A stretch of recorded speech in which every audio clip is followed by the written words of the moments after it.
આ પણ શબ્દ છે ને મનુષ્યની પ્રગતિમાં અવરોધક બને છે, આવું અમારા ગુરુજીએ કહ્યું છે. તો પછી પણ શબ્દની શંકા કુશંકામાં આપણે આપણા લાડકવાયા હર્ષવર્ધનની પ્રગતિમાં અવરોધો શા માટે ઊભા કરવાના? અને આમ પણ અમદાવાદ ક્યાં દૂર છે બા? તમે એક ફોન કરશો ને હર્ષવર્ધન તરત આવી જશે કાર લઈને. તમે આવી જશો ને હર્ષવર્ધન? હા, ચોક્કસ.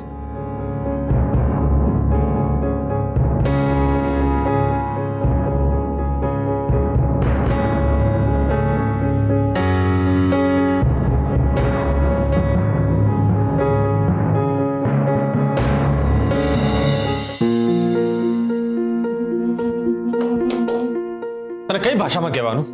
હા, શું જરૂર હતી આ બધું કરવાની? તમારી યાદો મારા માટે. મારી એક પણ યાદ તારી પાસે નથી રાખવાની, સમજી?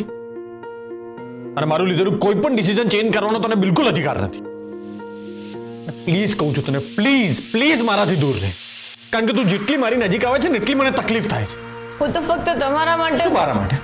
હા, શું મારા માટે? જાણવું છે ને કે આપણી વચ્ચે શું સંબંધ છે? તો જો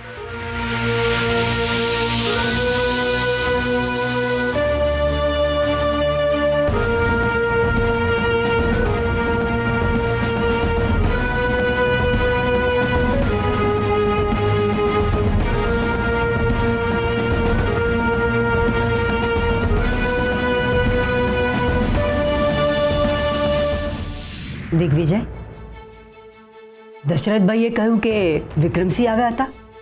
તમારે શું વાત થઈ એમની સાથે? કઈ નહીં બા, હવે સપનામાં પણ આપણી પાસે કોઈ પણ પ્રકારની માંગણી નહીં કરે. અચ્છા, એવું તે શું કહ્યું તમે એમને? મેં એને કહ્યું કે જો એ કોર્ટમાં સાચું નહીં બોલે ને એના ટુકડે ટુકડા કરીને કૂતરાને ખવડાવી દઈશું. અમે એને એમ પણ કહ્યું કે જો એને એનો અને એની દીકરીનો જીવ વાલો હોય ને તો. મોટા શેઠ, તમે અમને મારી નાખવાની ધમકી આપી? અરે વિક્રમસિંહની દીકરીની સાથે સાથે હા ઘરના નાના વહુ પણ છે. નોકર છો તો નોકરની જેમ રહો. ફેમિલી મેટરમાં માથું મારવાની જરૂર નથી. ને જો હવે પછી તમે એ છોકરીને આ ઘરના નાના વહુ કયા છે ને તો તમારે ઘરે બેસવાનો વારો આવશે. દિગ્વિજય, દશરથભાઈ સાથે મોઢું સંભાળીને વાત કરવાની. એ આ ઘરના ફેમિલી મેમ્બર જેવા જ છે, એટલે એમની સાથે જરા મર્યાદામાં રહીને વાત કરો. એમનું માન જાળવવું જરૂરી છે. દશરથભાઈ, તમે બહાર જાઓ પ્લીઝ. આપણે પછીથી વાત કરીએ. જી.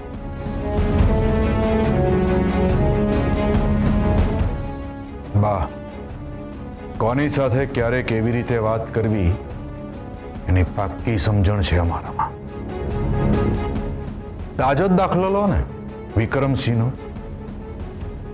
અમે એની સાથે વાત કરી અને આપણે એને એક પણ રૂપિયો નહીં આપવો પડે. તમે વાત કરી હોત તો 50 લાખ આપી દીધા હોત. અમે ફ્રીમાં ડીલ કરી. એક પણ રૂપિયો આપ્યા વગર આપણા માથેથી ઘાત થઈ બા.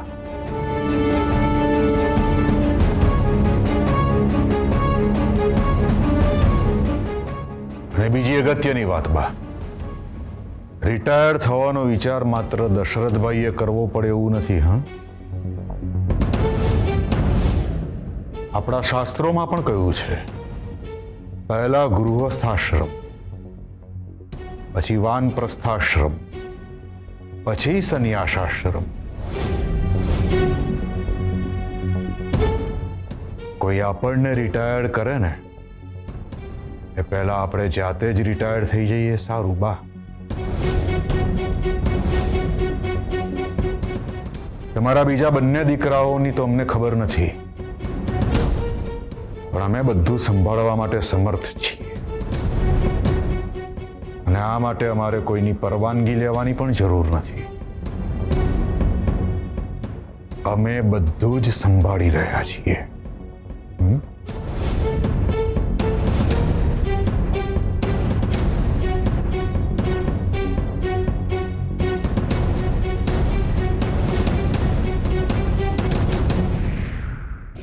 ખબરદાર જો આગળ આવી જતો.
તને ખબર છે મેં આ શું કર્યું? મેં મારી બધી જ યાદોને દાટી દીધી. એસીપી હર્ષવર્ધન, એને મળેલું સન્માન, આપણો અધિકાર, આપણો પ્રેમ, બધું જ દાટી દીધું. હવે તું છે અને હું છું. આપણે બંને એક નથી.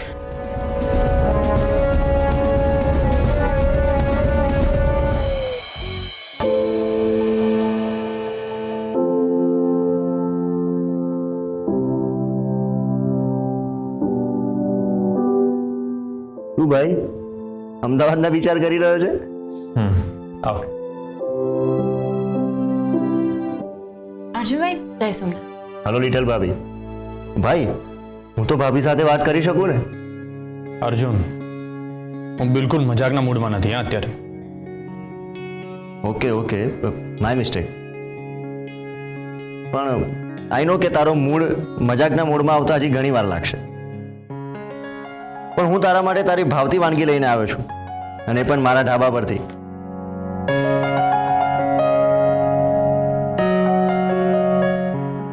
અરે વાહ.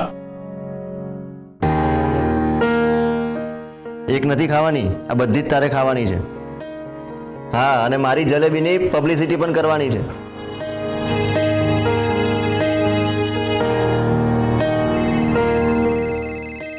નેહાનો ફોન જોવા આવ્યો. લો લિટલ ભાભી, તમે પણ ખાજો. અને બેબી માસી ક્યાં છે? એમના રૂમમાં હશે, બોલાવી લાવો. ના હું જાઉં છું. મારે એમની પાસેથી 2-3 રેસીપી પણ શીખવી છે. હા, હું આવું. અને હા, આ બધી જ જલેબી તમે ખાજો અને પછી મને કહેજો કે કેવી બની છે. ઠીક છે?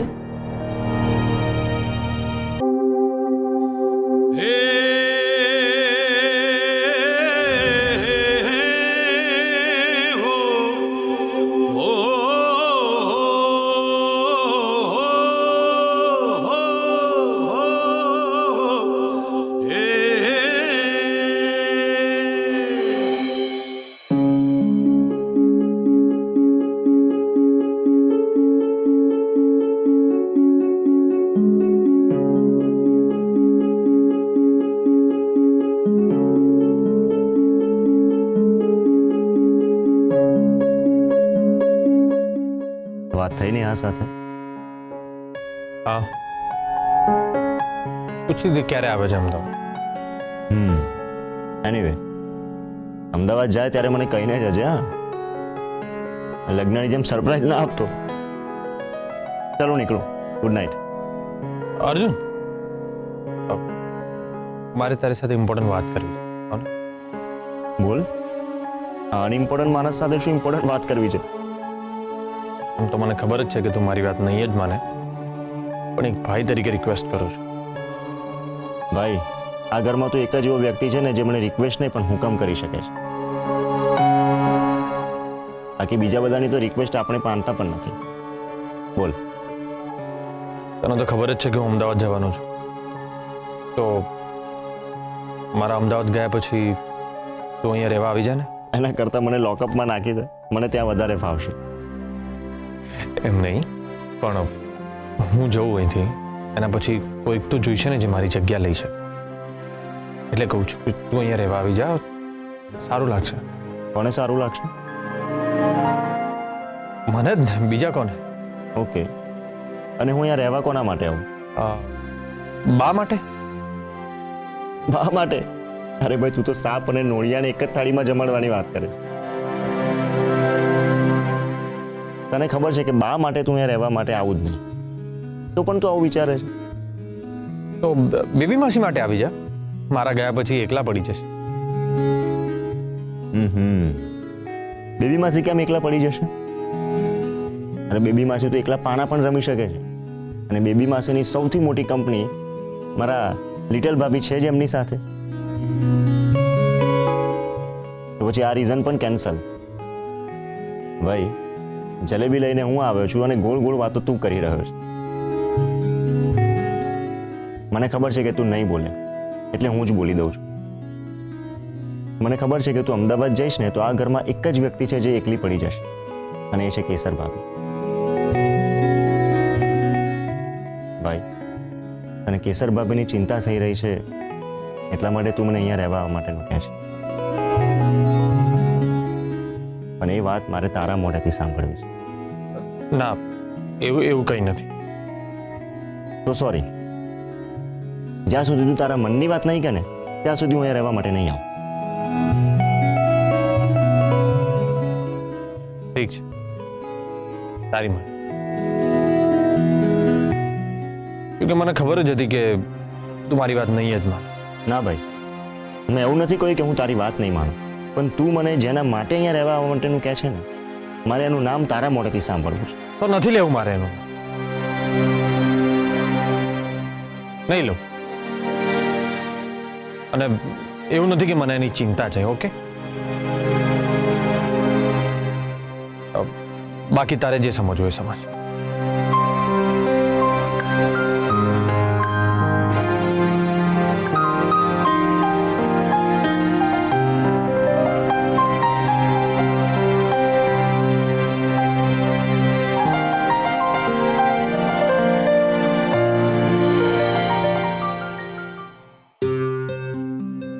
હજુ સુધી કેમ નહીં આવ્યા હોય? કેટલું બધું મોડું થઈ ગયું છે.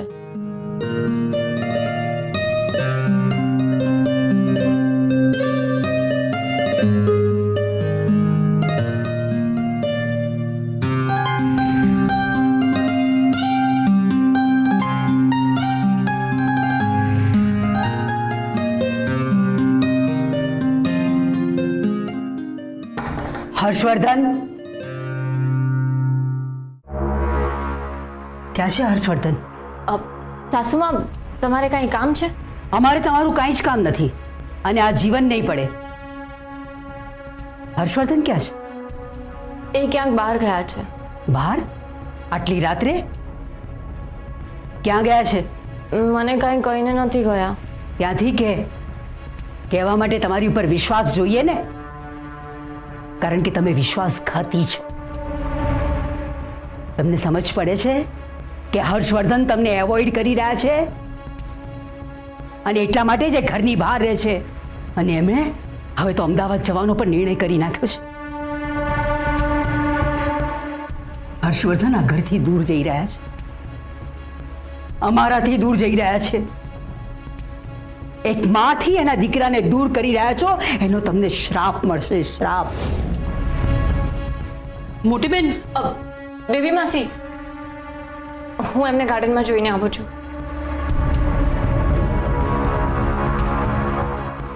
મોટી બેન, શ્રાપ એમને નહીં, શ્રાપ તમને લાગ્યો છે. યાદ છે ને, તમે એના બાળકને એનાથી દૂર કર્યું છે.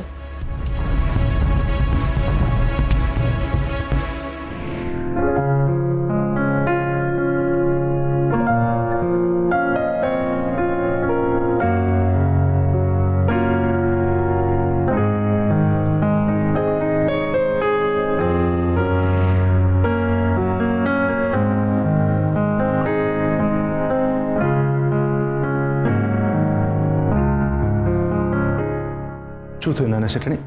તમે હજુ સૂતા નથી? એ હજુ સુધી આવ્યા નથી ને, તો એમની રાહ જોઉં છું. પણ તમે સૂઈ જાઓ, નાના શેઠ આવી જશે. પ્રમોદભાઈ, મને તાવની ગોળી અને પાણી લાવી આપશો? તમને તાવ આવે છે? હા, એટલે શરીર અંદરથી થોડું ગરમ હોય ને એવું લાગે છે. ઠીક છે, હું લાવી આપું છું.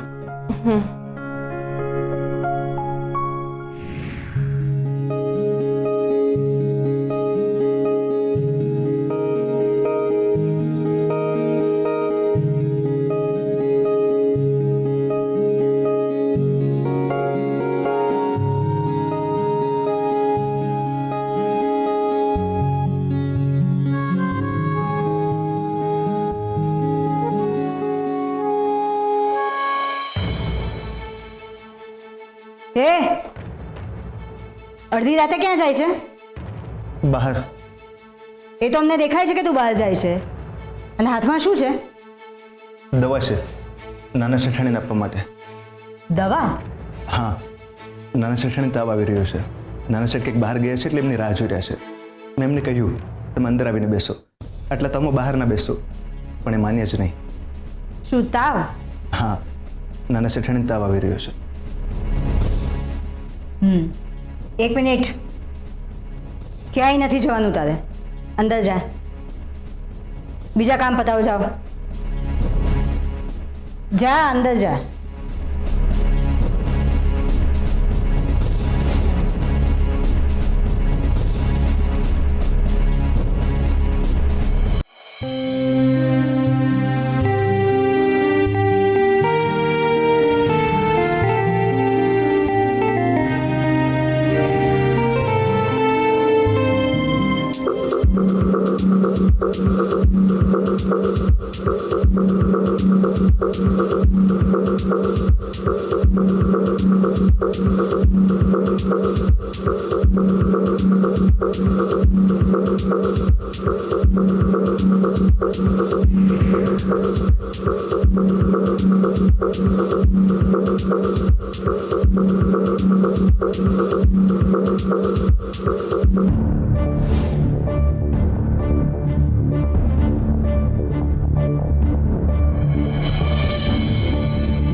અરે રે રે રે, તું અહીંયા બેઠી છે? અમે તો છોડને પાણી પીવડાવવા આવ્યા હતા. વિશ્વાસ રાખજે, અમે જાણી જોઈને નથી કર્યું. હા, ભૂલથી થઈ ગયું. જેમ તારા ઘરે અમે આવ્યા હતા ને શિવગઢમાં, ત્યારે જે રીતે ગરમ દૂધ અમારી પર પડી ગયું હતું ને, એ રીતે ભૂલમાં.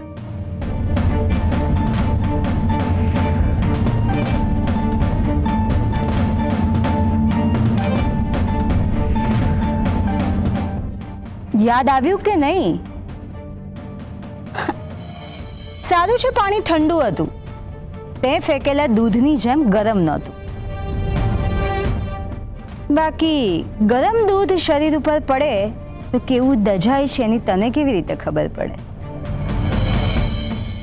બાકી તાવ આવ્યો હોય અને ઠંડુ પાણી શરીર ઉપર પડે તો બહુ દજાય નહીં? ઊભી રહે. હા, કોઈ નોકર જાગતો હોય ને તો હું ટોવેલ મોકલાવું. ત્યાં સુધી તું દાજ.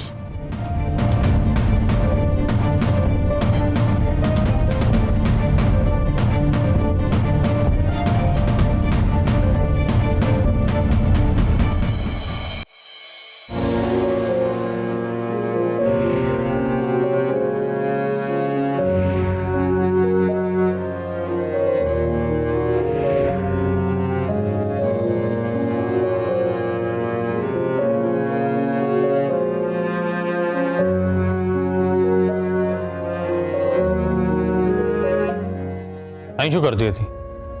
તમારી રાહ જોતી હતી. તમે કયા વગર જતા રહ્યા હતા ને એટલે. તમને ભૂખ લાગી હશે ને, હું તમારા માટે જમવાનું પીરસી દઉં. હું મારું જમવાનું જાતે લઈ શકું છું, એના માટે અહીં બેસીને રાહ જોવાની જરૂર નહોતી. સોરી, હું તો એમ જ.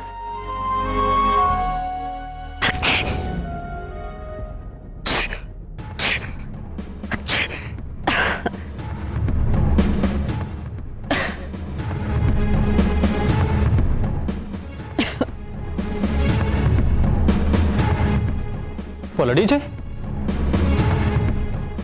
ના, નથી પલળી. હે સોમનાથ દાદા, કુદરત દર વખતે મારી કસોટી કેમ કરે છે? હું જૂઠું બોલવા નથી માંગતી, પણ પરિસ્થિતિ જેવી આવી જાય છે કે મારે જૂઠું બોલવું જ પડે છે.